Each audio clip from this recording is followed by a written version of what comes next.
Hey guys, and welcome to my channel. Today we are doing, What If Godzilla Was in Attack on Titan? Season 3, Part 1. Once again a year has passed and a world once filled with titans, ancient beasts, now mark their return to the world. But can mankind live in this new world while another change will take place? Who is friend and who is enemy, and what will this mean for the rogue titan shifter Eren and the great predator Godzilla? With that out of the way, let's begin this what if. Chapter 1, Adjustments. The air was filled with the smell of autumn through the town of Tanakibo. Despite the fact that the forest surrounding them was infested with gigantic beasts, the townsfolk went about their days as if no calamities could ever occur here. But a year and 2 weeks ago to the day, one of mankind's greatest calamities did occur.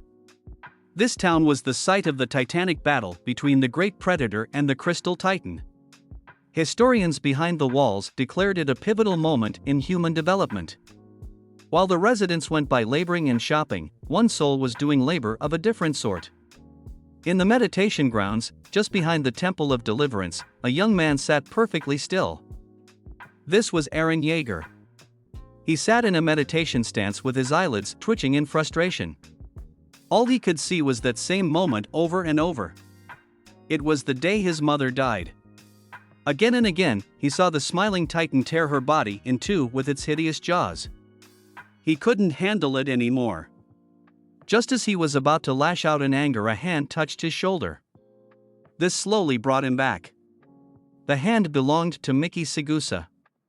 "You're focusing on it again," she said. "You are supposed to look past it. See it as a moment, not a reason." Eren repositioned himself. Last month he was suspended from duty for violent outbursts, especially towards Jean. With the Titans seemingly gone, his usual outlet for his anger wasn't around. He became more and more agitated until he ended up breaking Father Monroe's jaw in the Wall Rose district during a public service. He figured if anyone could help him it would be Miss Sagusa. He saw the image again. His fist clenched and twitched in anger. Miki watched patiently, determining what he would do. Slowly, Eren's hand opened up. It still seemed tense, but it was an improvement. "All right," she said, "that's enough for today, Eren." Miki helped him back on his feet. "I still don't think this is helping," Eren said. "It's progress," she replied. "A wall is always easier to mend than a mind.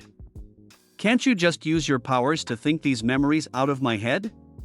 Eren asked. She rolled her eyes. "As I've told countless people, it doesn't work that way," Miki sighed. "You can't just pluck them out like a berry, they have to go somewhere. The only way to solve your problem is to work on your mind yourself. I know it isn't up to the speed you want, but you have to keep trying. Even Tanakibo wasn't built in a day, you know." Eren bowed. "Thank you, Miss Sagusa," Eren said. Miki bowed back. Eren reared back up, noticing something in the distance. A series of flares shot up into the sky. Something was attacking again. Duty called. He ran off to collect his gear. He may have been suspended from Survey Corps, but he was allowed to take Armin and Mikasa along to volunteer their services to a newly formed militia. Where a badge brandishing a pair of wings once rested, a new insignia took its place, the silhouette of the great predator. They were the Kajuk Corps. Finally buckled and ready, he shot off a grappler to get moving. Hopping from roof to roof, he managed to catch up with the rest of the group. Armin, Mikasa and Sasha were already tangling against a 30-foot axer. Sasha avoided a tail whip attack and swung towards its head. A single slash was all she could get in before the axer opened its jaws. Eren jetted in, slashing the throat. Everyone backed up as it tumbled over. "About time you showed up," Sasha exclaimed. "I take it the therapy is working?" "What's the situation?" Eren asked. "We have a full-fledged attack here," Armin answered. "A single Kumonga, an axer, 3 terror birds, and 3 varans." "No, surprisingly," Sasha answered. "He's been strangely quiet for weeks. We still have a Kumonga and a trio of birds to deal with, let's move out." With that command, the group rushed off, separating into teams of 2, Eren with Mikasa, Armin with Maul, and Sasha on her own. Aaron and Mikasa bolted off to the northeast sector of the town. They saw the Kumonga attacking the stalls and shops. It probably caught the scent of the various meat stands and figured it would scavenge a free snack. The two humans shot off a grappler into the spider's front legs, causing it to shriek. Luckily, the procedure is to take one down as a Kamakura's, attack the unarmored joints in the legs. Jetting around with their gear, they performed a slash and swipe on the arachnid's legs, forcing it to collapse on the town floor. The limbless torso twitched its stubs as the humans came closer. Unceremoniously, Mikasa drove her blade into Kumonga's head. "One down," Mikasa said. Just as she spoke, the ground beneath them shook. "Now what?" Aaron sighed. Meanwhile, Armin was cornered, caught in an alleyway with a terror bird snapping its beak in his direction. Right before it could bite off his face, Armin launched himself up and over, landing on the bird's back. The bird bucked around too much for him to strike, causing him to lose his grip on his blade. Finally, he pulled out his second sword. With one blow, he stabbed the creature in the back. Once the bird was dead, a second one entered the alleyway and took hold of Armin's jacket with its jaws. He was now hanging from the creature's mouth. Maul leapt onto the scene. She jumped right in front of the feathered predator. Placing her hand on the animal's chest, she closed her eyes to focus. The terror bird shook Armin less violently until it was completely calm. It released him, unsoftly, onto the ground. Something odd happened when she used her power. She saw something, she had no idea what. It was big, blue, and on fire. The thing smashed into the floor of a forest, causing a flock of terror birds to flee. Before she could see anything else, the bird ran off. What was all that about? She thought. "You know, Maul," Armin said, "if you just kill it, it won't come back in a week." "You know how I feel about killing." Maul snapped at him. "But I didn't ask it to run off yet. Why would it dash?" Right when she spoke, the ground shook. "Looks like old Mimic is back." Armin groaned. The two took off, leaping roof to roof until they met up with the rest of the group. Aaron, Mikasa, Maul, and Armin looked down to see the giant cracks in the town square. "Stand back," Aaron said, his hand nearing his mouth. "I'll take care of this." "No need," Sasha said as she entered the scene. "I already shot the flare." The earth below gave way, opening to reveal the beast the town had nicknamed Old Mimic. He gained this title from his resemblance to the great predator. You'd know him as Zilla. Zilla climbed out of the hole, announcing his presence with a roar that even sounded like the great predator's. Slowly, he crawled out of the ground. For the past 4 months, Zilla has tried to claim this territory as his own. The only thing standing in his way was a certain reptile that Zilla considered the alpha. And here he comes, Anguirus rolled into a ball of spiked furry, knocking Zilla off balance. Now fully grown, he stood just as tall as his opponent. Once Zilla got on his feet again, he chased after Anguirus. The town's defender was trained specifically to lure kaiju away from the city in order to decrease damage. Fortunately, Zilla wasn't focused on destruction. He wanted Anguirus. Impatient, Zilla leaped into the air, kicking and sliding Anguirus into some buildings. Zilla knew he couldn't just stomp on him due to Anguirus' spiny armor. He decided to blast him with green flames. Anguirus stunned Zilla with a sonic blast before tackling him. The two struggled against one another right at the edge of Tanakibo. Anguirus pushed Zilla off of him, then proceeded to attack with his spiked tail. Zilla bit into Anguirus' unarmored shoulder. Anguirus tossed Zilla off of him and head-butted him in the stomach. Anguirus' opponent blasted his face with fire breath, giving him time for his next move. Zilla quickly dove down, burrowing into the earth. Just as Anguirus realized what happened, the ground beneath his feet collapsed, taking the armored kaiju with it. The Kaiju Corps made their way to Anguirus' position. All they could see from the dust were claws and tails flying in random directions. Finally, Zilla's head emerged to let loose his flames into the crater. There was no sound, no movement, nothing as the humans watched in silence. Zilla emerged, roaring in pride. Anguirus was nowhere to be found. Aaron braced himself for action. "Give him a minute," Sasha told him. The Saurian placed his right foot out of the ditch, ready to claim the area as his prize. Zilla tried to get his left leg out of the hole, but some force held it into place. He struggled with all his might, but whatever it was wouldn't let go. Finally, the dust cleared, revealing Anguirus to clench his jaws around Zilla's ankle.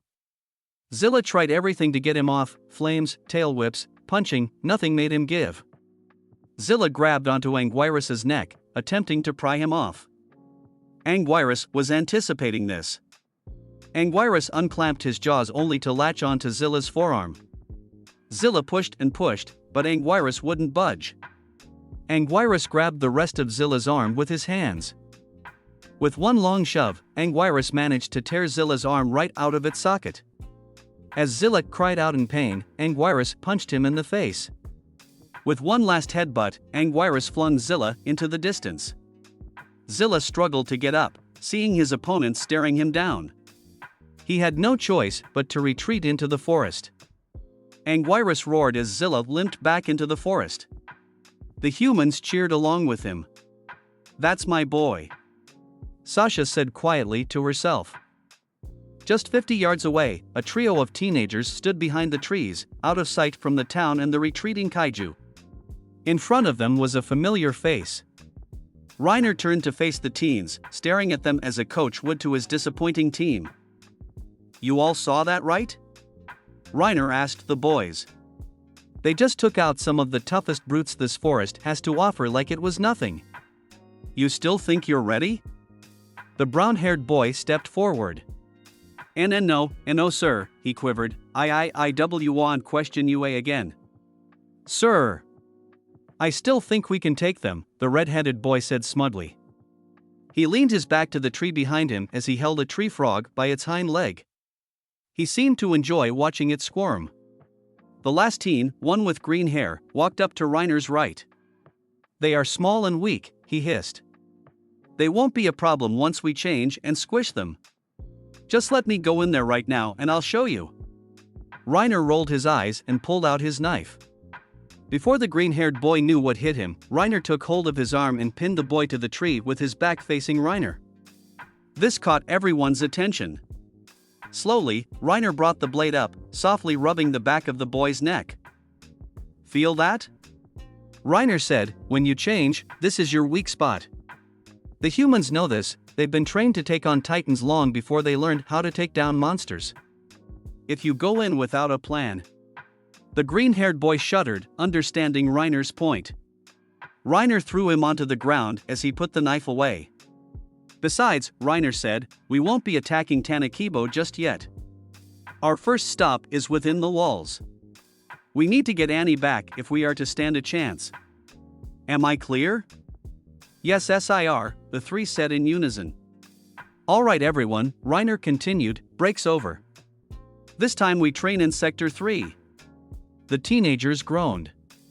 Sector 3 meant fighting against baragons, not exactly their favorite training exercise. The redhead carelessly tossed the tree frog over his shoulder, only for the brunette boy to catch it. He gently placed the amphibian on the nearest tree and followed his comrades. Reiner took one last look back. Soon, he thought, soon we'll be ready. Chapter 2, Solutions. 1 week ago. The construction workers inside the walls were neck-deep in work. A giant hole in the street, created by a baragon, needed to be filled. Walrose and Singa had been assaulted by creatures. Mostly by baragon hatchlings and komangas, but there was a particularly annoying winged monster that kept coming into the fray. The cement carriage was finally emptied by the workers. Its driver signaled the horses to move. He simply frowned as he passed the demolished row of buildings. The only building he saw that wasn't damaged was vandalized. It was a church of the walls. On its wall, these words were painted in giant letters: "The walls are dead, long live deliverance." The driver sighed and shook his head. Things used to be better when the walls actually meant something. They had a full year of absence from Titans, long enough to expand outside the walls and form an entire new settlement. Now as the weeks went by, more and more giant lizards and insects began seeping their way through the cracks. his carriage reached the ferry. It was a bit crowded with other carriages and individual people who had no other means of transport. Figuring the wait would be a while to get to his stop, he pulled out his novel and flipped to the bookmarked page. Before the first paragraph was finished, a commotion started going off, dozens of people screaming their heads off. Annoyed, he opened the door to see what was going on. Turning to the left, he saw what the fuss was over. In the sky was a massive flying creature, one who the people have lovingly nicknamed Rodden. It was diving directly towards the ferry boat. The carriage driver screamed as the beak jaws came closer and closer until Rodden snatched the boat out of the water and flew off into the distance. Meanwhile, Hang examined the syringe carefully to ensure the measurements were exact. She had extracted at least 7 samples of blood from Ymir today. Each and every time she had become the dancing titan. Thanks to reinforced iron in the room, she shifted without damaging the dungeon. Ymir laid on the floor, emerging from yet another carcass. "Alright," Hang asked. "Let me examine you for a moment." She examined Ymir's face, looking at every feature. "Good," she said, "that's enough for today. Remind me again what this test is for?" Ymir remarked. "We're testing the effects on both humans and Titan." Curiously, the initial wound heals after exiting the Titan body, but all the fatigue toxins are stored directly into the shifter body. "Lucky me," Ymir said with snark. Suddenly, 3 loud knocks sounded on the door. Hang propped Ymir up as the door opened. Historia came in, rushing in to hold Ymir. "Are you alright?" Historia said hatefully. "Did she hurt you?"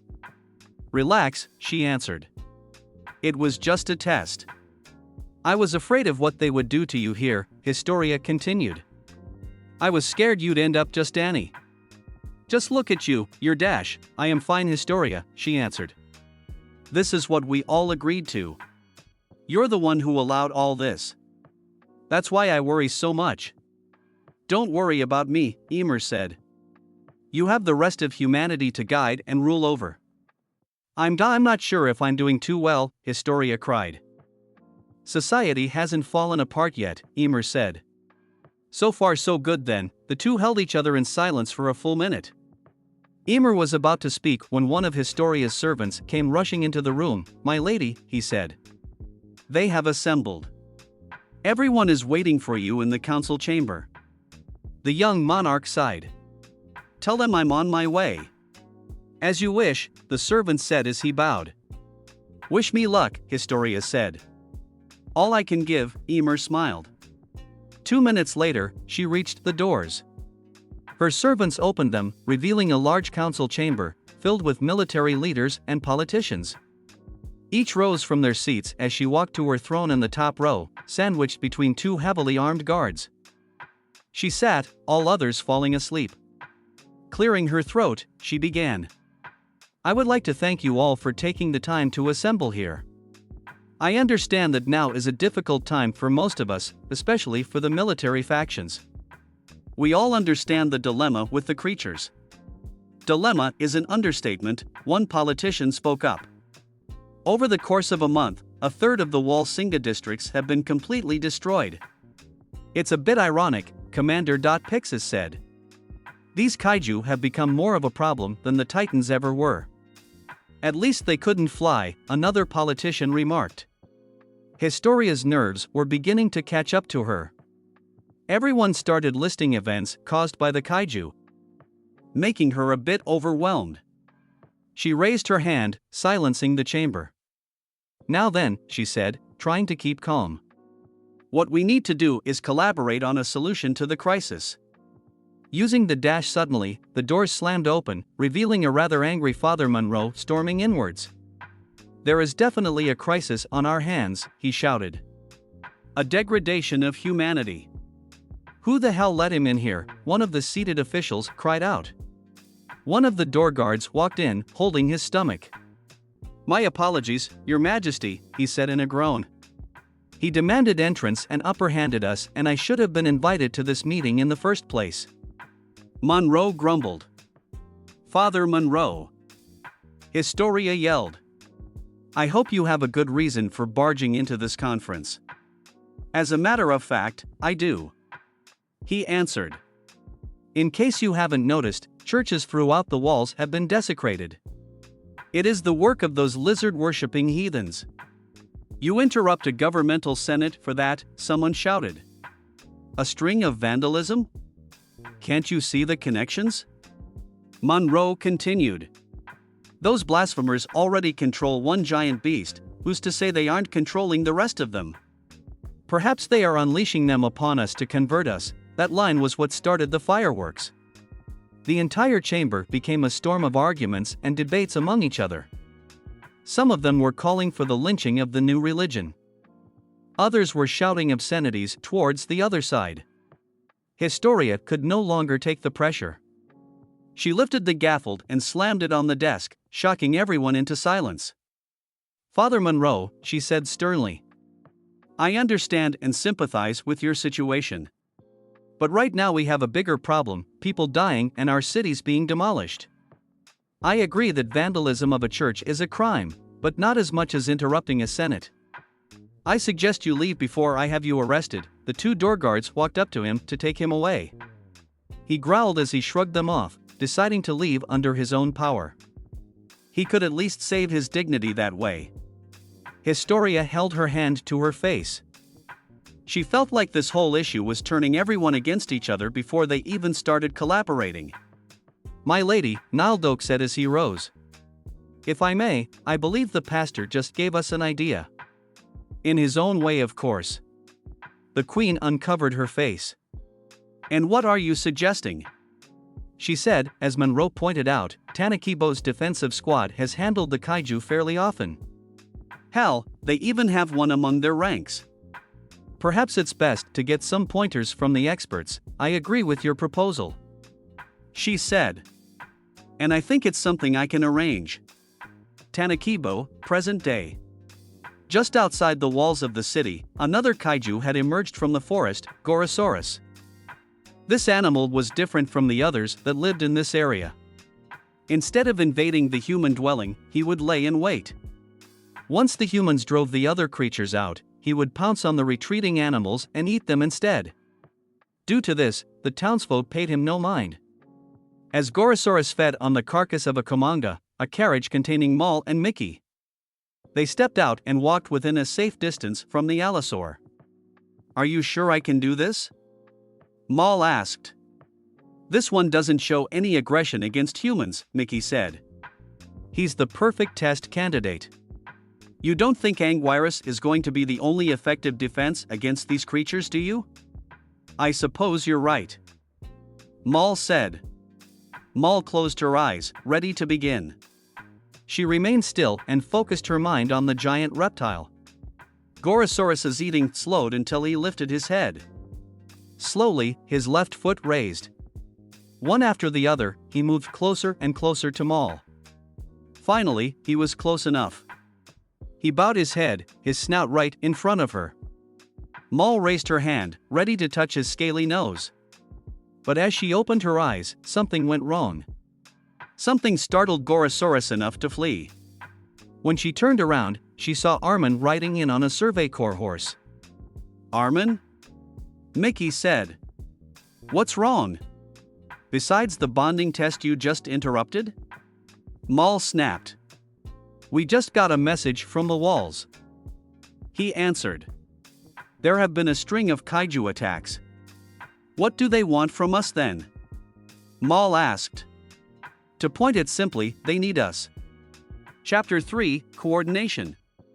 Aaron gloomily looked into the distance as they came closer to the exterior wall. Alongside him on horseback were Armin, Mikasa, and Maul. The Kaiju Corps decided amongst themselves that they would be the most likely candidates to help train a new batch of Kaiju Slayers. What's wrong, Aaron? Armin asked. What? Aaron remarked, You've had that same face since we left, he answered. I'm getting a bad feeling off of you, Aaron bowed his head and sighed. For my entire life, I've wanted to see the rest of the world. With the Titans gone, I thought I wouldn't have to go back behind those walls. But no matter what happens, I just end up right back inside them. No matter what, I'm trapped. They remained in silence for a minute. Armin, desperate to change the mood, opened his mouth to ask something different. Hey, how is training with Sagusa? Not up to my speed, Aaron said. She says I'm making progress, but I don't believe her. You haven't broken anyone else's jaw yet. That's progress for me. Armin said in joking fashion. Aaron laughed. If you say so, I think all that time you've been spending with her is working. Armin said. I wouldn't blame you for it. What do you mean? Well, she's not too bad looking. Armin said with a small blush. You have a point. Aaron said. Mikasa tightened her grip on the reins, scowling behind her calm demeanor. But it's entirely for therapy. Aaron continued. I'm not looking for that kind of thing right now. Mikasa loosened her grip as they came by the gates. Maul raised her hand and gave the guards the signal. The watchman nodded and opened the gates. It took a few hours to get to their destination, since all the ferry ports were closed. The only clue they got was a sign that read, "Ferry closed temporarily due to Rodden." Armin said quietly. In all honesty, a lot of sights were confusing and hard to look at. This place hadn't seen this level of destruction since the Titans. Piles of rubble, giant holes in the streets, and very few people strong enough to leave their homes. The Titans were unpredictable. But the kaiju were common enough to warrant true terror among the citizens. A few more hours later, they arrived at the garrison headquarters. The four were greeted by Pixis. He stood there in a calm manner outside the door. Good for you to come, he said. How was the trip? Long and unpleasant, Aaron said. Not much has changed with you then, Pixis said back. If it will lighten your mood, we've prepared a few rooms for you while you stay. You don't have to worry about training until tomorrow. Before we get to the training, Maul said. We need to know what creatures come to this area, of course. Our men have a complete list prepared inside, he answered. Why not rest while I debrief you? Meanwhile, behind Wall Rose, a crowd of people swarmed the marketplace. They were trying to stock up before the next attack by a gigantic spider or pterosaur. As the impatient humans squalled and hollered at one another, a group of four, shrouded in cloaks, made their way towards an alleyway. The tallest figure removed his hood, revealing Reiner's face. All right, he said. Sanda, give me the map. The brown-haired boy handed over a rolled-up piece of paper. Reiner unrolled it, showing a map of the walls and the districts inside them. He had 3 X's marked. Gabera, repeat back to me what the plan is, he asked the redhead. We go to these areas and cause some damage, Gabera answered. Enough to give you time to sneak into the military police HQ and break out and unnoticed. Good, Reiner said. Looks like you can pay attention. Unlike Korea, I don't need to pay attention, the green-haired boy remarked. All I need to know is how many humans I can eat at once. Why you know, Sanda stammered. You don't actually need TT to eat at all. WWES survive on SS Sunlight, I know, Korea responded. But I like the taste too much. That thought made Sanda cringe. Don't overdo it. Reiner commanded. We're here for a reason, and it isn't to stuff your face. Stick in the mud, Korea grumbled. Remember, Reiner said. Today is when the garrison sent out test flares. That is your signal. So keep your eyes open and your minds focused. So what limit are you putting on me this time? Gabera asked. Am I only allowed to wreck 5 buildings or some crap rule like that? Just keep away from my position, he said seriously. If you bring the place down on top of me, then the whole plan is ruined. Other than that, you're off my leash, Gabera smiled. I like this plan, he said with a grin. Now go. Reiner yelled, get into position before those flares go off. The 3 boys saluted him and Reiner took off. Once he was gone, the 3 removed their cloaks, revealing garrison uniforms and gear. How did we get these again? Sanda asked. I got them straight off a few stray patrolmen, Gabera answered. They won't need them anymore. Not after all the bones I broke. Sanda was left alone as Gabera and Korea darted off, using the 3D gear to cover as much ground as possible. He shuddered at the fact that somebody died in the outfit that he was wearing. Eventually, he snapped back and took off. 2 hours passed and Gabera grew bored. He stood in the alleyway tapping his foot. He was itching to get into the action. He had things to wreck and civilians to kill off. Unlike his so-called Titan brother Dara, he wouldn't waste time eating the bodies. He looked up, seeing the blue and red flare. According to Reiner, the garrison would test their equipment bi-monthly. Gabarra didn't care about that though, he was just excited the wait was over. He grinned as he touched his ring. Inside it was a pin that would puncture the skin and activate the transformation. Meanwhile, Armin flipped through the papers on the desk in front of him. Each one had a drawing of a kaiju type, Komanga, Gorgonopsid. Kamakuras, he said. That's unusual. Kamakuras usually like to stay deep in the forest, better to help them ambush. 2 drawings caught his attention. A flying creature and a quadruped reptile, ever seen these before? He said, passing the papers over to Maul. She studied them closely. No, she answered. I don't think we've ever seen the likes of these before. The first one there has been called a Baragon. Pixis said. Nicknamed by one of my best soldiers. Said the name came from an old word for rose. I don't get it, but nobody else came up with anything better. They tear up the place by burrowing giant holes all over the place, and the other? Maul replied, that one's a special case, he said. Rodden is his name. Only one of his kind we've been able to identify thanks to that scar on his neck. He prefers to scoop and run.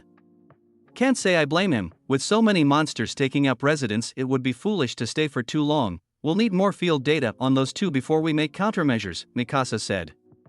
For the rest, he no dash. Without warning, a bolt of lightning struck outside the window. Aaron's eyes widened at the sound. This wasn't a storm, the sound and feel of the strike was completely different. Different, but familiar. In all his years waging war against the Titans, he came to recognize the sign. Somewhere in the walls, a shifter just revealed itself. He jolted towards the window, catching the view of another bolt. In the distance, a 3rd bolt came down to earth. This one, instead of white, was a bright green hue. Get your men out there, Commander, Aaron said. We've got a problem, Kaiju? Pixis asked. Titans. Aaron said. Meanwhile, Reiner entered the military police main entrance. Earlier, he had jumped one of their men and took his uniform. In this disguise he walked right into the place without suspicion. Now all he had to do was find a good place to stay out of sight and wait. The second phase of the plan had been completed. Phase 3 relied on the others. If enough destruction occurred, the military police would be forced to play backup for the garrison. Once enough people cleared out, Phase 4 could begin. Those 3 had better hold up, he thought. The time we put into little bastards wasn't worth all the migraines. As soon as the coordinate was theirs, the sooner all of this will be over. Meanwhile, Aaron and Mikasa followed the garrison group into the inner wall, leaping from roof to roof with the gear they carried over from Tanakibo. Maul and Armin went off with other squads due to the separation of the attacks. Aaron's mind was clouded as they bolted off. The fact that Titans were spotted in 3 completely separate areas meant that it was a coordinated attack. It couldn't be an ordinary Titan incursion, it's a much more intelligent stratagem. It had to be the work of a shifter. But who? Berlot was dead, Ymir defected, and was imprisoned, and there was no way Reiner survived that throw Aaron gave him last year. Before he had any more time to think, the party came to a halt. Everyone took a good look at the destructor from the rooftop. The massive green titan smashed everything in its path, debris bouncing off its warty skin. The red-haired horned demon paused for a moment, turning slowly towards the humans. Gabarra stared directly at them, almost grinning. Finally, he thought, something to kill. Gabarra opened his maw, creating a roar that eerily resembled a distorted laugh. He was ready to fight. Chapter 4, Unexpected. Just when I thought the Titans were gone for good, this happens, shouted Jean in frustration as he used his gear to scale a building with the rest of the Special Ops squad. Tell me about it. I was about to forget the word Titan, said Hitch. I doubt that anyone could ever forget them, spoke Marlowe, watching the large green Titans smashing buildings with glee. Get your heads clear. There were reports of 2 others that were seen with this one, spoke Levi. Witnesses say that lightning came down before they showed up, said Connie. Do you think they are shifters, Lycan? Asked Marlowe. Recently when he and Hitch joined the new Special Ops squad, they learned that their old friend was a spy and a Titan shifter as well. It took some time to process this info, but ever since the mass kaiju appeared around the walls, they quickly got over it, Levi spoke while looking around the area. Yes, but right now we need to keep an eye out for Dash. Look out, shouted Connie as a large boulder was heading towards them. Quickly, they activated their gears and jumped to another rooftop, away from the boulder. Shit. Where did that come from? Shouted Jean. From that, spoke Hitch with a hint of fear in her voice. The group turned and saw why Hitch was scared. They saw one of the other titans. Its appearance was like the beast titan, a giant ape-like creature, but instead of 17 meters, like the beast, it was 25 meters in height, showing webbed hands and feet. What's worse, by looking closer at its claws the squad saw bloodstains, along with its fangs as well. Looks like it just had a snack, and it seems it just found more things to eat. This green gargantuan titan you should know is Gara. The titan has really sharp claws, said Marlowe, slightly shaking at the sight. Grow up, we've faced worse things than this, said Jean. Remember, if it is a shifter, we can cut the nape of the neck and pull the bastard out. No killing, yet, said Levi, wiping the dust off his sword. And keep your eyes peeled for the other one, we will handle the big one later. Yes sir, shouted the squad, preparing for battle. Meanwhile, Aaron and the group were busy trying to avoid the ogre titan, aka Gabbara's, attack. Be it his foot or rubble, the group managed to gain a distance on top of a nearly destroyed house. That damn titan may not be as big as the colossal, but it sure is causing a hell of a lot more damage, grunted Pixis. Mikasa studied the new titan. The commander was right, this titan's height is 58 meters. Nowhere near as big as Berlot's titan form. But its features were indeed different. Its body is green in color, the chest was covered in yellow armor plating, similar to Reiner's titan form, but the rest of its body is covered in warts, like a toad. The titan had spikes on its shoulders and a head covered with red hair and on top a horn. Its eyes gleam like a red devil as it continues to trample on the ground, like a child stomping on its toys. Whoever that titan is, it loves destroying anything in its path. What's the plan of bringing it down? Asked Armin. If only we had the great predator here, spoke Maul. Well, we can't rely on that overgrown lizard for everything now, can we? Spoke Pixis. Before Maul could object, Aaron spoke out. I can try to distract it while you guys attack the nape, he said as he raised his hand ready to bite. We may not have to. Look, shouted one of the surviving garrison men as the group saw some Survey Corps members using their gear to head towards the titan's back. 3 of them managed to hook onto Gabbara's back and started to grapple their way to the neck. Pixis smiled as the men continued up without the titan knowing, but Maul looked at its face and noticed a wicked grin. Oh no, they're walking into a trap, she shouted. What? Asked Mikasa, but then the group saw a slight flash from the top of the ogre titan's head. Suddenly, a swarm of curving electricity danced around its body. When it got to the 3 men, they were instantly electrocuted to death. Gabbara laughed as their burned corpses fell to the ground. Aaron's anger got the better of him as he watched that monster laugh, causing him to jump off, ignoring the protest of his friends as he bit down hard on his hand. Meanwhile, 2 soldiers were busy making sure the people evacuated as fast as possible as another lightning bolt came down from the sky. Hey! I think it's that Jaeger kid, shouted one of the men, or it could be another one. Shit! How many of those freaks are there? Said the other man. Wait a minute, Frederick, did you feel that? Said the man. What, John? Said Frederick. The ground? I think something is moving underground, spoke John. Then suddenly the ground started to shake, causing some of the people to stop around John and Frederick. The ground started to crumble. Then suddenly, a huge jaw emerged from the ground, surrounding the 2 soldiers and a couple of people before closing it, creating a sound of cursing bones and body. The surviving people quickly left in panic as a creature rose up from the ground. It stood on all 4s with red as its skin color, with rounded ears and a long horn on its head. It let out a roar from its sharp-toothed mouth as it followed the terrified people, for it was time for Baragon to eat. During that moment, the Levi squad was having some trouble dealing with Gara, as he and the others tried to strike at the neck. It somehow managed to dodge every strike. And it didn't help that it had long claws to strike at them. Something's not right, thought Levi as he landed on the roof of a house. This thing knows our every attack like it was trained. Reiner, Levi sneered. Reiner must have trained them for an attack such as this. This must be some form of diversion. Annie, what? Asked Connie, landing near him with the rest of the squad. These titans are just a distraction, said Levi. Well, that is some distraction, spoke Hitch, wiping sweat from her brow. The titan knew our every attack pattern, only someone who worked with us would know that, Marlowe spoke. You mean we have another spy in our midst, Captain? No, I think they were trained by Reiner. As Levi said that, the group looked in shock. Reiner, said Marlowe. Oh, I forgot that he is a shifter too, said Hitch. These shifters are distracting us so Reiner can get to Annie. Great, Reiner is back to get Annie and now he is teaching new shifters our tricks, growled Jean. Speaking of which, here it comes, shouted Connie, and soon Gara was upon them. He stopped by the sound of a roar. Gara and the squad looked at the direction of the roar to find Baragon chasing a group of unlucky townspeople, but the kaiju stopped its chase to see Gara got another meal to dine, and strangely, so did Gara. He had fun eating the corpses of its kind during training. Gara soon left the squad and headed straight to Baragon. Great, now we have to deal with those things again, sighed Jean, and I think that one might be a little bit bigger than the rest, said Hitch. Might as well let the Baragon finish it off. Titans never last against kaijus, said Connie. Still, let us keep an eye on them. And make sure the people get to safety, then we find Reiner, said Levi, activating his gear and heading down the ground to look for survivors. Back with Aaron, now in his rogue titan form, gazed up at Gabera and let out a roar to challenge him, while Gabera answered with a roar that sounded like a laugh. Okay, get ready to wait, Aaron, command Pixis. The group got out their blades and prepared themselves. But Armin noticed something in the distance, something big. Aaron let out another roar and was about to charge when he heard Armin shout, Arian. Look out!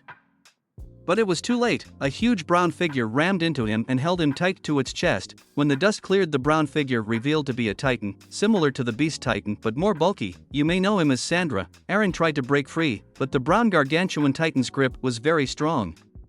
He even managed to cover Aaron's mouth to prevent a bite from the rogue titan. Mikasa was about ready to move when Maul grabbed her shoulder. Wait, what if that big one tries to attack you while you get Aaron? Maul said. Mikasa brushed her off. We can't just stand here, we have to help Aaron, we just have to think of something, spoke out Armin. Sandra looked in shock. He knew his mission, but he could not stand by while Gara was being feasted on. After all, Gara is his brother. Sandra let go of Aaron and ran as fast as he could to Gara, while Gabera just laughed at the action that Baragon was doing. That titan just let go of Aaron to save the other one, said a surprised Maul. Arian, shouted Mikasa as Aaron got up only to be stomped on by Gabera. Thankfully, Aaron managed to prepare himself and took hold of the titan's foot, trying to keep it off him, but he couldn't hold on forever. Come on, we have to help, shouted Armin as he and Mikasa started to activate their gear. Hold on, shouted Pixis. But Sir Dash, said Armin. That titan can send out electric shocks across its body, and from what I can tell, this titan enjoys itself with torment. That's why it is not shocking Jaeger, but if we ate him, then the titan would end its fun and electrocute us to death. But I have a plan. Arlerju, Ms. Ackerman and Maul will stay here and think of a way to save Jaeger without killing yourselves, while I and the rest of my unit will try to handle the other two titans and the Baragon. Understood, yes sir, shouted Armin as he, Maul and Mikasa saluted. During that, Reiner carefully tried to avoid some rubble. He almost made it to the gate with the others, but stopped when Baragon came to the scene with Sandra trying to claw its eyes out. Damn those kaijus, they are killing us more than the damn predator, thought Reiner in anger. If those idiots can't deal with both the kaiju and the humans, then I can. But Reiner looked up for 1 second, then horror gripped him. He slowly raised his head to the sky. No, not again. He whispered with fear. Within the castle, the chaos could be heard deep in the dungeon. What is going on? Shouted Emer. Hang saw soldiers running by, but she managed to grab one. You know what's going on? She asked the man. The man looked like he was running out of breath, but he answered. 3 new titans have just appeared, and a kaiju too. Emer was in shock. 3 new titans, how can that be? Which kaiju is it? Said Hang. The man mumbled. Answer me. Which one? Shouted Hang. The red ones, with horns and big ears. Hang let the man go and squealed like a little girl. A Baragon. I love Baragons, they are so cute. Ma'am, the Baragon is attacking the town. Some of the people have not been evacuated, and who knows what these new titans can do. We need help, a Baragon and 3 new titans. I am not missing this. Wait, shouted Emer. Let me come too, I can help. The soldier raised his rifle. Forget it, Titan. You're staying in here or I'll dash. Okay, you can come, spoke Hang, shocking the man and Emer. But ma'am, don't worry, I'll watch her. If she tries to escape, I can cut her down in a flash. Smiled Hang. Right, said Emer, feeling nervous. They managed to reach one of the castle balconies and saw the battle. Oh, look at the ears on that one. They are so adorable, squealed Hang. She noticed the 3 new titans and turned to Emer. Before you ask, I didn't know about them. I thought Annie, Reiner, Bertolt and I were the only shifters. I have no idea who they are. Okay, just so we are clear, said Hang, rubbing her glasses. Emer. The 2 turned around to see Historia and 2 guards coming. Your Majesty, it's not safe out here, cried one of the guards. Historia ran to Emer and grabbed her arm. Please don't go out there. I don't want anything to happen to you. Historia, said Emer, slightly surprised that Historia knew what she was planning. They need my help. Who? Us or them, spoke to the other guard. Silence, shouted Historia. I love it when you get commanding, Emer said, teasing/flirting, causing Historia to blush. Hang chuckled a little. Sorry to break this up, but Emer, if you want to help with, your highness, shouted the guards. What? Historia shouted, the sky. Look at the sky, it's happening again. Meanwhile, back with the Levi squad, Marlowe and Hitch were helping the last evacuation when they saw Baragon dropping Gara due to Sandra grabbing hold and biting his neck. Wow, I never saw a kaiju up close before, said Hitch in wonder. Look out, you idiot, shouted Marlowe, pulling Hitch away from a rampaging Baragon and landing on top of one of the buildings. Have you forgotten that this creature is bigger and a lot more dangerous than any Titan, he shouted. You also forgot that they can be easy to kill. Marlowe and Hitch turned to see 3 other soldiers. Marlowe breathed out a sigh of relief. Look, I think there are still more people down there in the debris. If we could, we are not here for that. We are here to kill the Baragon. Marlowe was shocked. What? But these people need help before those creatures go after them, and besides, I think that Baragon is not going to be easy to kill. Mentioned Hitch. Please, these kaijus are easy to kill, we've killed them before, spoke one of the soldiers, but those were little ones compared to this, stated Marlowe. Let's just let them kill each other and let's go get the people. The soldiers just laughed at him. What are you, a coward? Just you and your girlfriend stay here and let us handle the big scary monster, taunted the middle soldier as he and the other 2 activated their gears, heading towards the battle. Hey! I'm not his girlfriend, shouted Hitch. Those idiots, they could have helped us evacuate. Don't worry, Marlowe. Besides, they are kinda right. No matter what the size, we have killed kaijus like Baragon before. What can a big one do to us that the smaller ones can't? The 3 soldiers used their gears to leap from one building to the next, heading straight to attack Baragon's eyes. After all, this creature can't regenerate, but Baragon noticed the 3 humans coming towards him and quickly grabbed Sandra with his jaws, tossing him away and turned to the incoming humans. As soon as they were close enough, Baragon's horn lit up. He opened his mouth and let out a stream of fire, quickly burning their flesh. If the flames did not kill them, then Baragon, gabbing all 3 in his mouth, would. Enjoying the little snack, Baragon turned his attention back to Gara and Sandra. Marlowe's eyes widened with horror at the sight. Great, another one that breathes fire. Captain Levi, shouted Marlowe in attention. Any signs of Reiner? No sir, and it looks like the kaiju might finish off those titans, Marlowe said, pointing to the battle as Gara jumped on Baragon's back. Sandra tried to avoid his mouth, but was pushed back by Baragon's flames. After that, Baragon grabbed Gara by the jaw and tossed him off his back. He then started heading towards Gabara. Looks like it's done with them, said Levi. We must gather the others and cut out the shifters while the Baragon deals with the big one. Yes sir. Come on, Hitch, spoke Marlowe, but as he turned to face his friend, Hitch was standing still looking up at the sky. Hitch lowered her face to them with an expression of shock. Captain, she spoke, what is it? When the great predator came, did the sky look like that? Levi quickly looked up at the sky to see a swirling motion in the sky, the same form that happened years ago that brought the great predator. Great, here we go again. Baragon continued heading towards Gabara, but the creature sensed something in the sky and turned to look. Gabara was getting annoyed.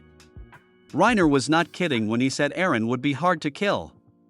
He noticed the Baragon, he thought it was going to attack him. But all it was doing was looking up. So he looked up to me. Eren started to get weak. Until Gabara lifted his foot up. Mikasa and Armin quickly went to him. Mikasa cut the nape and Armin pulled him out. They managed to get him away from Gabara. Eren, are you alright? Said Armin. What happened?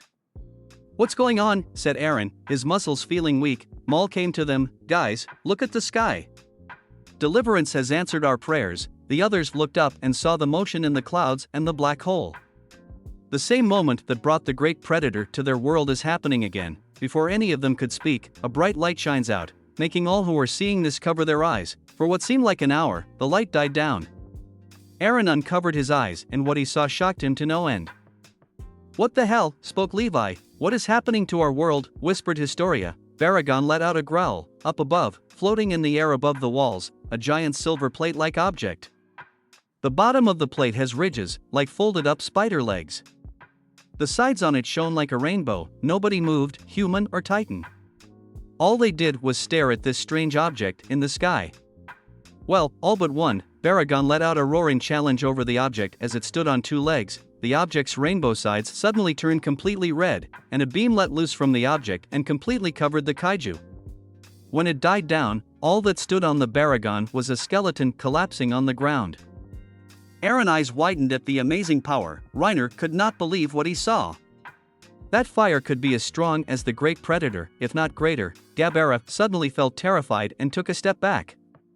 Suddenly, the object fired another beam, this time at him. Quickly the beam struck, only it got his arm, completely evaporating it. But Gabara continued to flee, ignoring the pain. Reiner noticed Gabara leaving and saw Gareth leaving with a handful of dead human bodies in hand. Reiner would have to yell at them, but it had to wait. For whatever this thing is, it would be too much for him to handle. Sorry Annie, he whispered and followed the fleeing titans. The object's colors turned back to a rainbow, then four spider-like legs folded out from the bottom and stabbed different uninhabited areas. All the people, both old and young, rich and poor, from all parts of the wall looked up at the object with a feeling of wonder and fear. On the castle grounds neither Historia, her guards, Emer, or Hang moved. They all just looked up in the sky. Historia, whispered Emer. Get back in the castle. Find somewhere safe, Emer, Historia began. Wherein any place in the world is safe, that is so awesome, whispered Hang in wonder. Then the object's colors changed again, but this time to a sky blue color. A ray of light shot down from it, towards a spare space in front of the balcony. Everyone moved back while Emer quickly grabbed hold of Historia to protect her. All of them shut their eyes, waiting to share the same fate as the Baragon. Hello, Historia and Emer opened their eyes at the sound of the voice. They all turned to see two men dressed in orange suits. Don't worry, we come in peace. Chapter 5, Conversations. I am speaking their language, right? The first man said. Yes, you are. The second one answered. Then why have they not responded? I think they are still in shock. No one moved. They just looked upon the new figures before them. These strange men just appeared from that blue beam coming from that strange object. The two strangers seemed human enough. The first one that talked stood tall with black hair, a mustache, and wearing glasses. The second one was a little shorter than the first one and looked younger. Perhaps I should try another language perhaps, spoke the first one, or perhaps you should go and talk to them again, said the other one. The first stranger shrugged and walked up to Historia. Suddenly, the guards snapped out of their stupor and quickly moved in front of their queen, guns raised. Step back you demon, shouted the guards. The first stranger frowned at the second stranger. You expected this response did you? The second one smiled innocently. It was an educated guess. Hang just stood there, mouth open in shock, staring at the visitors, her mind blown a bit, while Emer tried to pull Historia away from what could be a bloodbath. But Historia did not move. The two strangers raised their hands up. Don't be alarmed. As I have said before, we come in peace, spoke the first stranger. Perhaps we should introduce ourselves to them, it is only polite.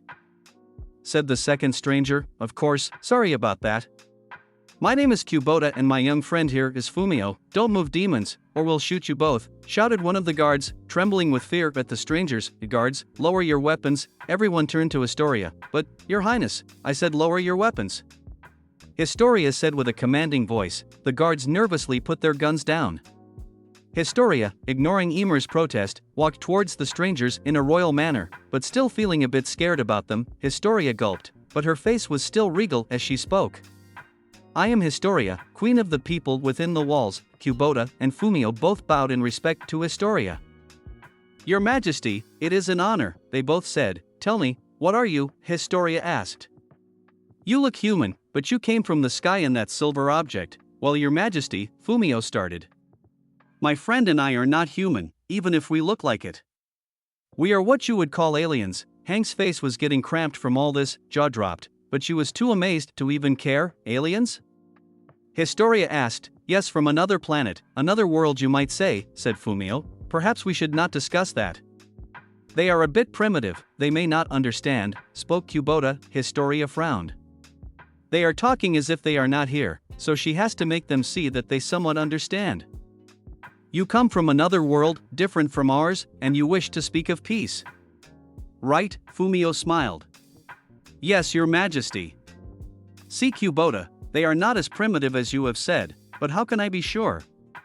You want to bring peace when you have that object with that much power, said Historia, pointing at the UFO. You mean our ship, spoke Kubota. Ship, shouted Hang out of her stupor. That's a ship. Emer managed to block Hang from walking up to them. Yes, or for better words, it is our spaceship. It can travel the stars to other worlds, spoke Kubota, while Hang was now looking at the UFO with wonder and excitement. And to answer the rest of your question, Your Majesty. Even though we are peaceful creatures, there are those who are enemies of peace. And we must defend ourselves and protect allies of peace, spoke Fumio, and besides, if we wanted to destroy you all it would be easy. Or we could have let those creatures attack you all, said Kubota, making the guards slowly pick up their weapons. Kubota, will you stop messing with the humans? We are trying to make allies, sighed Fumio. You want to be our allies and you want to bring us peace, but we don't know the first thing about you all, said Emer. True, said Fumio. Let me tell you a short summary about our race. We are born in a part of space called the Nebula M Space Hunter orbit. You may call us Nebulans. All this talk about space and aliens was a bit much for some, but Hang was just dying to know more. You said your race, are there more of you in that ship? She spoke with excitement. Of course we have our people on the ship. You don't really believe two people can control a powerful object like this, do you? Said Kubota with a speech of superiority. Fumio sighed while rolling his eyes. Anyway, what you really want to know is the reason we are here, Fumio started. As we have said again, we are creatures of peace. We wish to bring peace to all life in the cosmos and free them from a world of war and terror, and we saw the dangers of your world and wish to help your race. The human race, how? Asked Historia. We will be giving you technology to help benefit your lives and to protect you from your enemies, be they monsters or your own race, said Fumio. And what do you get in exchange, said Historia. All we want is your people's hand in friendship, and knowledge that we have helped a race gain eternal peace, smiled Fumio. Historia did not know what to think about it. All of this seems too good to be true, but they did come from the sky, the same way the great predator did. And it destroyed nearly all of the Titans, and yet these people, these aliens, have power that equals, or greater than, the predator. I don't know what to say, said Historia. It is hard to process, I know. But how about we give you time to think on this?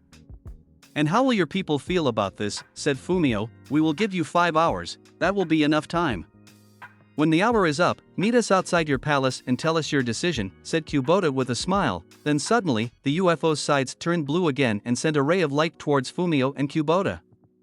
The group covered their eyes at the light, but Historia caught a small glimpse of the two smiling, and then they were gone. So was the light. The UFO's colors changed again, this time from blue to green. But nothing happened. The group just stood in shock until Historia spoke. Guards, gather the council at once. The two guards quickly grabbed their weapons and saluted. Then went off to do as they were commanded. And Hang, I want you to assemble every hand to help out with finding any people trapped and or injured during the attack. Hang managed to look away from the ship and activated her gear to follow her orders, but not without looking back at the ship along the way. Emer watched Hang leave. She is so into that thing that she completely forgot about me. Well, at least this will halt the tests for a while. Emer faced Historia still in the spot where she was talking to the aliens. Yes, Historia turned with her head down as she walked to Emer and grabbed her hand.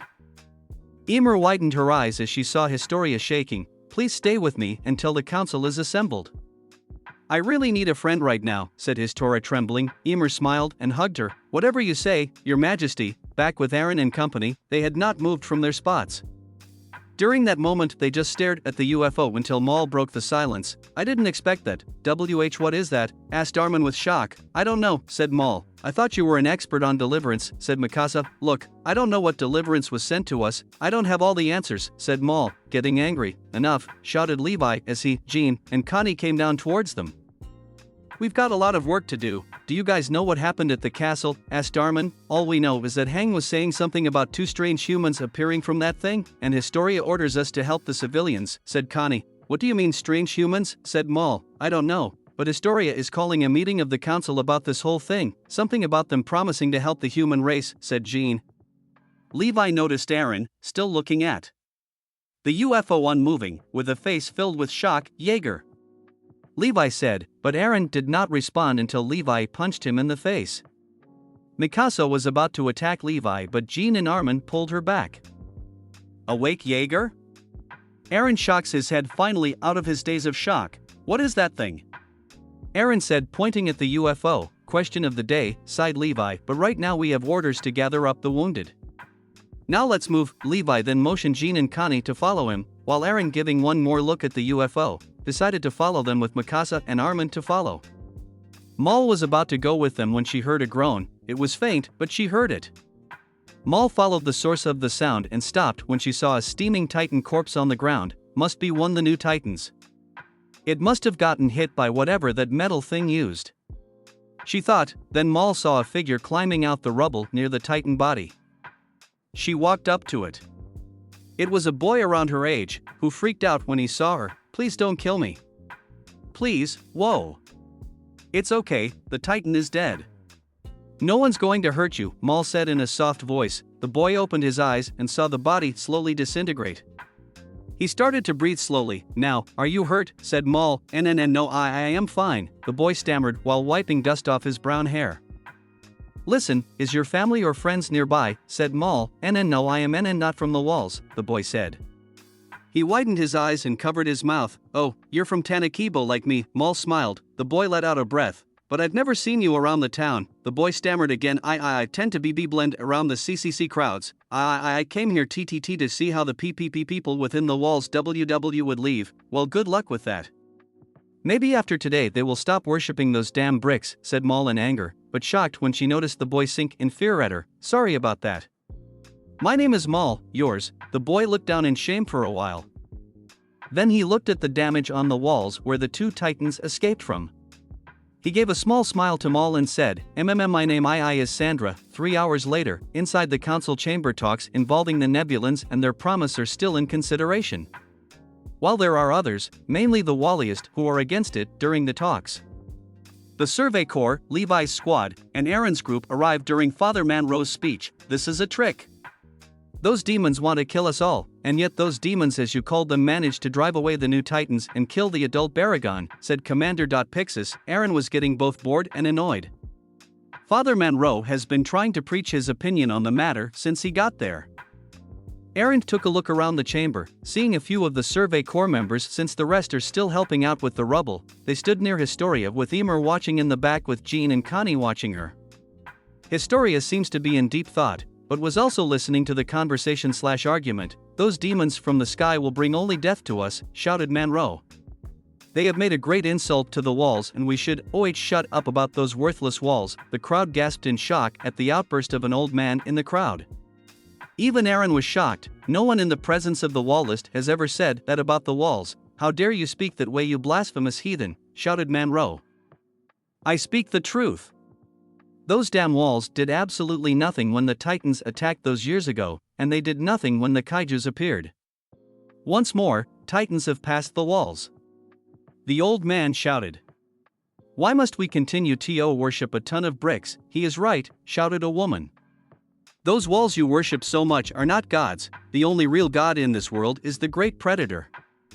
At least it did something with the Titans, and who's to say these beings within the silver object aren't gods too, spoke a nobleman. Soon the room was filled with everyone, even some cadets, speaking about the strange beings and the great predator being gods. Sacrilege, shouted Manro.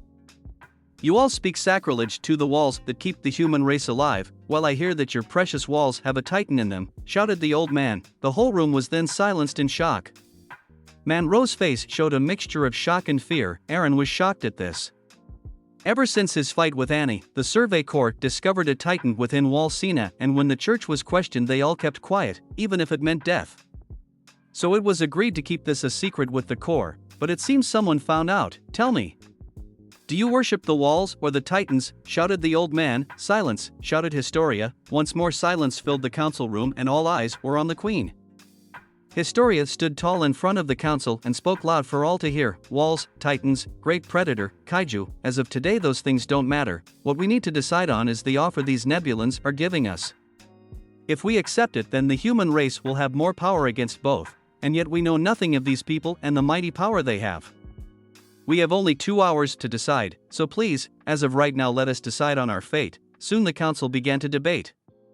The Survey Corps, along with Aaron and the lot, left the room to watch for anything new coming from the UFO. Man, that thing is so freaky, said Connie, looking nervous at the floating object, still with its green glow, but then the glow returned to the rainbow color. That is amazing how it does that, screamed Hang. Shut up, Four Eyes, groaned Levi. Oh, if red was to destroy things and the blue was for making those amazing creatures appear, I wonder what the green does? Hang said, trembling with excitement. Still haven't changed, have you, Hang? Everyone turned to see 10 people dressed in the same clothes at the survey corps but with gray/green colors. Hey Armin, said Jean. Are they from Tanakibo? Never seen them before, said Armin. That is because they originate here. Coming from the newly arrived group came a familiar man. Aaron was surprised it was Erwin Smith wearing the same clothes as the 10 newcomers. So you're back, said Levi. Haven't seen you since, I know. But recently with the kaiju epidemic I have taken on a new leadership role, said Erwin. Mole noticed the colors of Erwin's uniform, but mostly the symbol on their backs. Are you followers of Deliverance? Said Mole, in a way, but Levi was amazed just how clean it is. And Hang, well, for the first time she was speechless and it did not help that she nearly fainted. It's beautiful, whispered Mikasa. Amazing, said Armin. Our advanced technology is way beyond what your kind can create, Kubota said with superiority. Ignore him. Now follow me and please don't wander off, said Fumio walking towards a wall. Then to the surprise of the group, the wall slide opened. The group followed the two across a wide hall, in that there were multitudes of people wearing the same clothes as Fumio and Kubota. Our associates are in the middle of their work. Try not to disturb them, said Kubota, preventing Hang from touching one of them. Jean was not even looking at the others, he was just amazed at what was around them. He stopped dead in his tracks and looked back on one of the workers that passed him. The worker had black hair and brown eyes. Marco, he whispered. Jean turned to see Connie. Are you alright? He asked. I mean, this place is amazing, right? Jean looked back and the worker was gone. Jean, you sure you're okay? Asked Connie. I'm fine, Jean said, smiling as he and Connie started to catch up, but not before looking back. For a moment I thought I saw a ghost. This is so amazing, shouted Hang. All the technology, all the lights. Oh wait, what's that? Hang pointed at a door of some kind, but it had black markings like it was on fire. Oh, nothing at all. Oh, we are nearly there, said Kubota, pointing to a door with strange symbols and a grand feel upon it. What is it? Spoke Erwin, intrigued. The way into the command station and throne room of our queen, said Fumio. The door opened to show a large room filled with a circle of people sitting down near small glowing boxes, computer terminals, and across the room looks like windows outside, but they kept changing to different locations across the walls. And in the middle a large chair/throne was facing behind them. Both Fumio and Kubota bowed down. Your Highness, the human queen Historia is here to speak with you, accompanied by her loyal comrades. I hope you approve. Spoke Fumio, of course. I would be surprised if she did come here alone, spoke the queen with a voice sounding of regal and care. The chair then started to turn as the queen continued talking. After our shocking arrival here, I would not blame her for not being cautious. Everyone was watching as the chair started to face them, giving them a good look at the queen where everyone was not surprised to see a human appearance, but only 3 were shocked beyond reason, Mikasa, Armin, and Aaron. After all, I think our guests have been shocked enough. Aaron's eyes widened in shock and horror. The queen's appearance was a woman with long black hair tied, with brown eyes, wearing an orange gown. And on her head a tiara with rubies and sapphires on it. But what shocked Armin was that this woman looked just like Aaron's mother, Carla Yeager. Allow me to introduce myself, I am Natlia, Queen of the Nebulans. It is an honor to meet you, Queen Historia, the queen said with a smile. It is an honor to meet you, Queen Natlia, and I wish to thank you for saving us today, Historia said. Don't thank me, it is my people's pleasure to help those in need. It is our purpose, it is our destiny. What the hell is this? But Queen Natlia stopped and raised her eyebrow. The group looked at Aaron. His face was down, his hands started to shake. He then started to walk towards Historia's side. Aaron lifted his head up, his eyes red, ready to burst out tears, but his face showed no sadness, only complete rage. What the hell is this? Aaron shouted, pointing at the alien queen. Why the hell do you look like my mother? The other Nebulans around the room stood up from their terminals and looked like they were about to attack Aaron, if both Mikasa and Armin did not already pull Aaron away, but he was standing his ground. Yeager, get back here at once, commanded Levi. Answer me. Why do you look like her? Why? Aaron shouted. The queen did nothing but motioned her hand to the other Nebulans to stand down. Then she looked at Fumio. Fumio, have you told our guest everything about our race? She said. Fumio then widens his eyes a bit in realization. Oh, of course, sorry my queen, Fumio said, then turned towards Historia. Forgive me, but it seems Kubota and I have slightly neglected to mention one thing more about our race. What is it? Said Historia, now feeling a little bit more concerned about all this. Remember when I said that even if we look human, we are not at all like your people? In fact, the forms you see before you are just a disguise, Fumio said. Disguises? Questioned Erwin. Yes, we take the forms of the beings we meet to cause less of a panic, said Fumio. Oh, what are your real forms? Said Hang, not losing her wonder of the place. But she became even more curious about the Nebulan's real forms. I suppose you could say we resemble one of your world's insects, said Kubota. Your bugs, said Connie in shock, but covered his mouth when everyone was looking at him. Fumio coughed in his hand. In a manner of speaking, yes we are. A race with an appearance of bugs. Now about your current appearance, said Levi. Yes, well. When meeting a new species we want to take the form of that race, but sadly we couldn't make our own forms. And we cannot copy the living, so we decided to take our forms from beings who are, how should I put it, no longer among the living, Fumio said with a smile. Everyone gasped. They take the form of the dead? Jean then remembered the Nebulan that walked past him. He did not just look like Marco, he was wearing Marco's body. Even Hang was shocked at this. True, it was remarkable, but it was freaky. But she had to know how. How do you do it? She asked. Kubota smiled. It is very simple. You may recall seeing green lights on the sides of our ship. Well, that allows us to look into the minds of the people and look into your memories for any deaths, and then we take the image and then we take the form of said person. So you're telepaths? Asked Maul, causing both Fumio, Kubota, and Natlia to look at her. You could almost say that they nearly showed surprise in their expressions, but it quickly left their faces. In a way, Fumio responded. Of course we try to avoid taking the forms of recent deaths and mainly choose past deaths. I admit it sounds rather ghoulish, but it is our only solution. Kubota then chuckled, and besides, we don't hear the original owners of these bodies complaining. After all, they are not using them. That did it for Aaron. After hearing that Aaron was about to charge in and beat the living crap out of Kubota suddenly, Kubota, everyone looked at Queen Natalia, giving off an enraged look upon the once calm appearance. I will not allow you to speak in such a manner to our guests, Kubota bowed in disgrace. Forgive me, your highness, it is not I who should beg for forgiveness. Kubota turned towards the group and bowed. I am deeply sorry for what I have said and beg your forgiveness to whoever I offend. Aaron calmed down a bit, but he was still angry. I hope that this will not be a bother to your people, said Fumio. I don't suppose you can pick another form, said Jean, clearly upset as Aaron, but unlike him did not show it. Sadly no. The process is irreversible, said Fumio. Queen Natlia then stood up from her throne and walked up to Historia. Tell me, Queen Historia, does this new information disturb you? Natlia asked. Well, yes it does, said Historia, nearly scared over what this queen would say, but Natlia gave a smile that Aaron knows too well from his mother giving another for his anger. I would feel that way too, but do not think of this as the thing we are proud of. My people over generations have been helping a wide array of beings and having them gain eternal peace, and we offer that to you because as of this day do not think of us as demons or gods. All we are is your humble servants. Soon all eyes were on Historia waiting to make a choice. That is what Historia is feeling. I admit I was not really sure about all this, and yet I am still not. But as queen I cannot ignore the best choice for my people. I decided to accept your offer of an alliance. Natlia stood up. You will not regret this choice, Queen Historia. Natlia then commanded a Nebulan to take the humans back to the transporter room. They were about to leave, but Aaron Yeager, I would like to speak with you for a moment, Natlia said. Mikasa and Armin were about to follow, but Aaron shook his head, telling them not to worry. Levi grabbed his arm and said, keep your anger in check. Soon Aaron was the only human in the room. He tried looking at Natlia, but all he saw were the memories of his mother's death in the face of this creature who was wearing her face. Tell me, how did your mother die? Said Natlia. Aaron looked shocked for a moment and actually looked at her. Don't you know, I required her appearance, not her memoirs. Aaron took a deep breath. It was never easy to talk about this. She was killed by a titan and it ate her. You saw it, didn't you?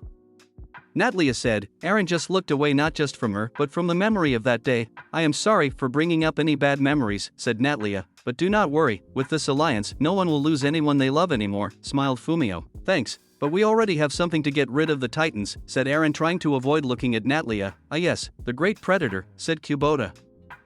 Aaron looked at him with shock. A little something else we learned from scanning the minds of your people, smiled Kubota. A powerful creature indeed, but it is still a creature. And what will happen when your great predator becomes your enemy? That was a question Aaron has been dreading to think about ever since the great predator arrived. Aaron managed to face Natalia, who gave him a caring face that his mother gave him when he was sad as a child. I can tell you do not like me having your mother's form, but do not think of me perverting her form. Think of it as a way to pay my respects to all the people who have died because of those monsters. And know that while I have your mother's body, it will be a symbol for the freedom of all humans. Aaron looked at Natalia, who smiled at him. Aaron was feeling conflicted. While what Natalia said would be a great honor to remember his mother, he still hates her for looking like her, but for the good of the human race he had to deal with it. Thank you, Your Highness, Aaron bowed, think nothing of it. And if you need to talk to me, don't be afraid to ask, smiled Natalia. Aaron note followed another Nebulan to the transport room, and as soon as Aaron left the room, Queen Natalia stopped smiling. Progress report, she commanded, we are still in search of the capsule, my queen. From what we could tell, it is somewhere in the forest near the small human settlement they call Tanakibo, said Fumio. Natalia walked back to the throne and gazed at the screens. And what about the other ship? Kubota walked towards her side. There is a 50% chance that they have been destroyed when they entered the portal. Perhaps they have died in a crash. I will not take my chances with them. She frowned in anger. Perhaps they already made contact with the people here, said Kubota. I doubt that, but perhaps they gained contact with the people in Tanakibo, said Fumio. Until we know for sure we will continue our plans and we must prepare, said Natalia. For the Titans, said Kubota, yes, but mostly for the great predator, this world's Godzilla. Then the image changed to show Godzilla roaring to the heavens. That's it for this video. I hope you guys enjoyed this part. If you want more, like this video, hit that notification bell, and maybe even give a comment on your thoughts on the video. With that being said, I'll see you all in the next part.